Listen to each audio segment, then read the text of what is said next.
अर्जुन का हठ और कृष्ण की व्याकुलता। यहां हम देख रहे हैं एक ऐसे व्यक्ति को जो अधर्म को जीतता हुआ नहीं देख सकता। आत्मा के प्रतिनिधि हैं कृष्ण निश्चित रूप से, पर यहां तो मानव रूप में ही है ना। उन्हें एक मनुष्य की तरह देखिए, उनसे ज्यादा निकट का संबंध बना पाएंगे, क्योंकि भगवान इत्यादि बोल करके तो आप फिर उनको बहुत दूर का बना देते हैं। भगवान है तो विशिष्ट हैं, ऊंची ऊंची बातें कर ही रहे होंगे। थोड़ा सा ऐसे देखिए कि एक मनुष्य ही है हमारी आपकी तरह, और कितनी तीव्र उत्कंठा है इस मनुष्य में है कि अधर्म जीते नहीं। इन्हें क्या मिलेगा? कुछ नहीं मिलेगा। वो तो स्वयं राजा हैं और उनका राज्य बहुत दूर का है।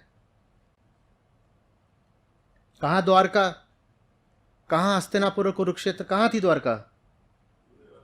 और ये कहां है? यहां।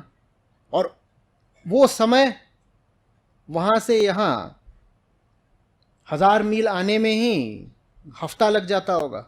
गुजरात से हरियाणा आना है, या दिल्ली, या पश्चिमी उत्तर प्रदेश, जैसे देखना चाहें। अपना उनका कोई व्यक्तिगत स्वार्थ तो है नहीं, लेकिन धर्म के प्रति निष्ठा है। कह रहे हैं ना, कुछ बहुत गलत होने जा रहा है, होना नहीं चाहिए, ये अर्जुन बहुत गलत कर रहा है पीछे हट करके, मैं इसे ऐसा करने नहीं दूंगा।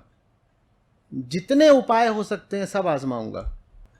लगता है ये उपाय कुछ काम कर रहा है, क्योंकि आगे इसी उपाय का विस्तार है। देखो, सब लोग लंबे समय तक तुम्हारी निंदा करेंगे, और आदरणीय व्यक्ति के लिए निंदा मृत्यु से भी अधिक कष्टदायक है। निंदा से तो मृत्यु अच्छी है अर्जुन। सब लोग बुराई करेंगे, सब लोग अभी आध्यात्मिक आदमी के तो लक्षण है नहीं कि वो निंदा से डर जाए। यहां में अर्जुन के बारे में क्या पता चल रहा है? हमें पता चल रही है गुरु की कठिनाई। निंदा का भी भय दिखाना पड़ रहा है शिष्य को। ये नहीं बताना पड़ रहा, इतने भर से काम नहीं चल रहा कि धर्म किधर है अधर्म किधर है। ये भी बताना पड़ रहा है कि यश किधर है निंदा किधर है। जबकि असली शिष्य को यश और निंदा आदि से तो कोई प्रयोजन होना ही नहीं चाहिए। कौन सम्मान देगा, अपमान कहां है, क्या लेना देना। हम तो सत्य के साधक हैं। कृष्ण की कठिनाई देखिए, सामने जो है उसके पास सत्य के अलावा और भी सरोकार हैं। वो कोई सत्य का साधक मात्र नहीं है, और भी चीजें हैं जो उसको पकड़े हुए हैं। और अभी बात है, कौरवों के महारथी समझेंगे कि तुम तो डर के युद्ध से भाग गए, क्षत्रिय होते हुए तुम ये अपमान कैसे सहोगे। सब कौरव कैसी बातें करेंगे, कल्पना करो। वो कहेंगे देखो ये अर्जुन डर के भाग गया। इस तरह जिन लोगों में तुम्हारा सम्मान था तुम उनके सामने भी तुच्छ हो जाओगे। जो कल तक कहते थे अरे गांडीवधारी, अरे श्रेष्ठतम धनुर्धर, उनके सामने भगोड़े कहलाओगे। सबके भीतर अज्ञान होता है, सबके भीतर मूर्खता होती है। अध्यात्म मूर्खता का अतिक्रमण करता है, मूर्खता को काटता है, मूर्खता का ही इस्तेमाल करके। सीखिएगा, ये अज्ञान की बात है कि यश और निंदा की इतनी चिंता की जाए।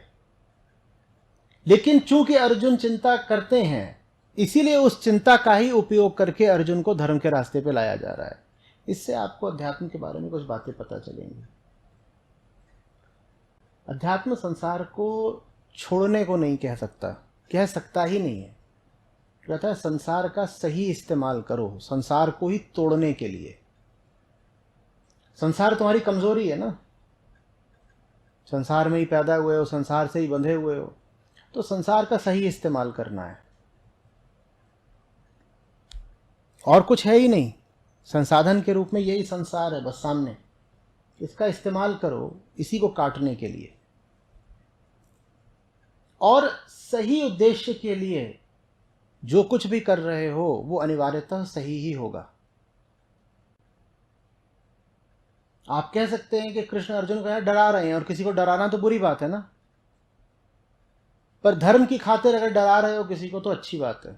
आप कह सकते हैं कृष्ण अर्जुन को यहाँ ललचा रहे हैं, बिल्कुल ललचा रहे हैं। ललचाना किसी को तो बुरी बात है ना, पर धर्म के लिए ललचाने में कोई बुराई नहीं। नैतिकता ये जानती ही नहीं है कि धर्म किधर है अधर्म किधर है। नैतिकता को पता ही नहीं है कि सारे काम किस दिशा में होने चाहिए। तो आम साधारण मध्यम वर्गीय नैतिकता कामों को दो हिस्से में बांट देती है, सब कर्मों को, अच्छा कर्म बुरा कर्म। अध्यात्म बहुत खतरनाक है। अध्यात्म कहता है सही लक्ष्य के लिए जो कुछ भी करा सब अच्छा है। इसीलिए दुर्योधन का वध भी अच्छा है, वध भी ठीक है। सही लक्ष्य की तरफ हत्या करनी पड़ी, कोई दिक्कत नहीं है। सही लक्ष्य की तरफ जाने के लिए यदि द्रोण को बोलना पड़ा नरोवा कुंजरोवा अश्वत्थामा हतो, ठीक। कर्ण के रथ का पहिया फंसा हुआ था, चलाओ, ठीक। लक्ष्य सही है तो सब सही है। एक कर्ण का जीवन धर्म से ज्यादा मूल्य नहीं रखता। भीष्म को मारने के लिए शिखंडी खड़ा करना पड़ा, ठीक। जयद्रथ को मारने के लिए भी युक्ति का प्रयोग करना पड़ा, ठीक। सब ठीक है यदि आपको पता है कि आपका लक्ष्य ठीक है। नैतिकता उल्टा चलती है, वो कहती है कि कर्म पहले ही बंधे हुए हैं, कुछ काम अच्छे होते हैं, कुछ काम बुरे होते हैं। अध्यात्म कहता है सही लक्ष्य के लिए जो करा वो अच्छा, और अच्छे से अच्छा काम अगर बेकार लक्ष्य के लिए करा तो बुरा। बहुत अंतर है।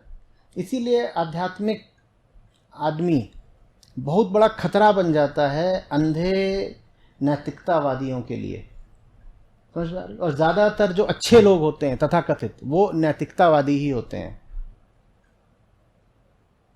भले लोग, अच्छे लोग, सुसंस्कृत लोग, ये सब नैतिकतावादी होते हैं। इनके लिए बड़े से बड़ा खतरा होता है आध्यात्मिक आदमी।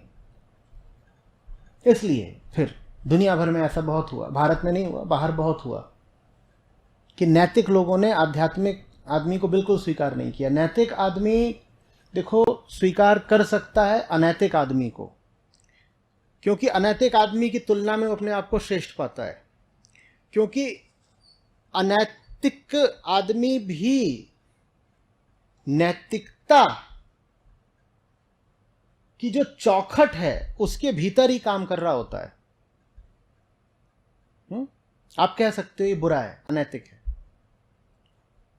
अनैतिक आदमी भी ये नहीं बोल रहा होता है कि नैतिक होना बुरा है, वो बस ये कह रहा होता है कि मैं बुरा हूं, मैं मानता हूं मैं बुरा हूं, मैंने चुना है बुरा होना। तो अनैतिक आदमी से नैतिक आदमी को कम खतरा होता है। आध्यात्मिक आदमी कहता है तुम्हारी पूरी नैतिकता ही सड़ी हुई है, तुम अंधे हो, तुम अज्ञानी हो। तो इसलिए नैतिक आदमी एक चोर को माफ कर सकता है, ज्ञानी को माफ नहीं कर सकता। ज्ञानी बहुत बड़ा खतरा होता है आम समाज के लिए। अभी हम कह रहे थे भारत से बाहर क्या हुआ। ये जितनी बातें आप सुनते हैं, चाहे सुकरात की, चाहे जीसस की, अनल हक मंसूर की, अलिल्लाह मंसूर, ये सब इसीलिए हुआ क्योंकि नैतिक आदमी को बड़ा भरोसा और बड़ा दंभ रहता है अपनी नैतिकता पर, मैं अच्छा हूं। और नैतिक होने के लिए भी कीमत चुकानी पड़ती है ना। जितनी भी बातों की मनाही है उनका पालन करना होता है, एक अनुशासन दिखाना होता है। तो नैतिक आदमी ने भी कुछ मूल्य चुकाया होता है। तो उसको अपने भीतर भी एक दम्भ होता है कि मैं कुछ हूं। वो जब देखता है कि कोई आके सिद्ध कर रहा है कि तुम्हारा तो पूरा जीवन ही बर्बाद था, तुम कुछ जानते ही नहीं, तुम सिर्फ रटे रटाए मूल्यों पर चल रहे हो, तो वो फिर वहां पर प्रतिघात करता है, मारता है। कृष्ण किसी भी तरह से नैतिकता के दायरे में, नैतिकता की चौखट में समाते ही नहीं। लोगों को बड़ी असुविधा हो जाती है।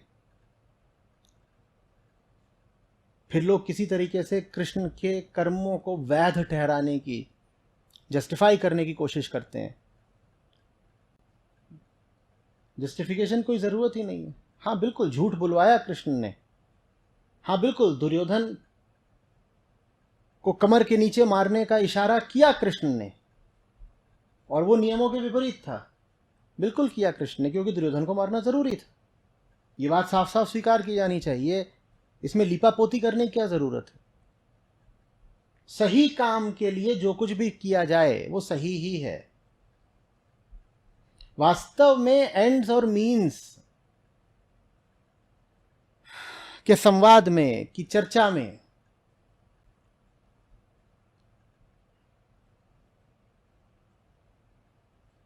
हम चूंकि जान ही नहीं पाते कि एंड ही सब कुछ है। एंड माने जो आखिरी है, जो अंतिम है, जहां मुक्ति है, वही सब कुछ है।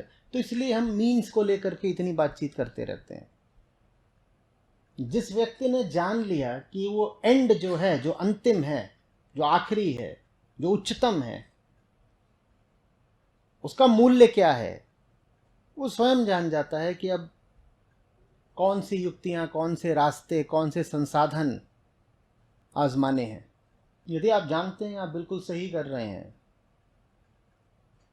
तो नियमों को तोड़ना कहीं से गलत नहीं हो गया आपको, लेकिन गहरी आश्वस्ति होनी चाहिए आप सही कर रहे हैं। आप एक ऐसी रोड पर गाड़ी चला रहे हैं जिस पर लिखा हुआ अधिकतम गति 60 या 80, और आपकी गाड़ी में कोई बैठा है जैसे दिल का दौरा पड़ा है, उसके पास चंद मिनट हैं बस। आपने कोई गुनाह नहीं कर दिया अगर आप 120 पे आ गए तो। और गुनाह करा है आपने, ये बोलने दीजिए राज्य को और कानून को, जब्त कर लें गाड़ी, काट दें चालान, ठीक बात है। चालान कट जाना, गाड़ी का चले जाना किसी की जान बचाने से ऊपर की बात नहीं हो गई। कृष्ण समझ में आ रहे हैं? कृष्ण को चालान कटवाना मंजूर है, लेकिन कुछ है जिसको बचाना बहुत आवश्यक है। धर्म को दिल का दौरा पड़ा है, हार गए अगर पांडव तो पूरे भारत के लिए कुछ बहुत बुरा हो जाएगा। उन्हें जिताना जरूरी है, जिताओ।